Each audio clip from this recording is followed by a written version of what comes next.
রাসূল সাল্লাল্লাহু আলাইহি সাল্লাম যেভাবে বলেন, মনে হচ্ছে যে আপনাদের এসব শিক্ষা প্রতিষ্ঠান, কলেজ, বিশ্ববিদ্যালয়, রাস্তাঘাট, হাট বাজার আল্লাহ রাসূল এভাবে দেখে দেখে বলছে। আমি আবার বলি, নিঃসন্দেহ মহিলা কাছে এখন কাপড় পরে থাকে, আর এখন উলঙ্গ, কাপড় পরে উলঙ্গ হয়, এই কথা তো আল্লাহ রাসূল বলছেন। পোশাক হতে হবে ঢিলা ঢালা, যা করবে সেটা ঢিলা ঢালা হতে হবে।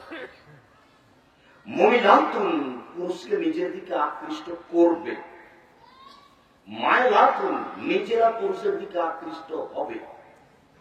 রৌসহুন্না কাসনামাতিল ওয়াক্তিল মায়লা, তাদের মাথার চুল হবে বক্র উটের ন্যায়।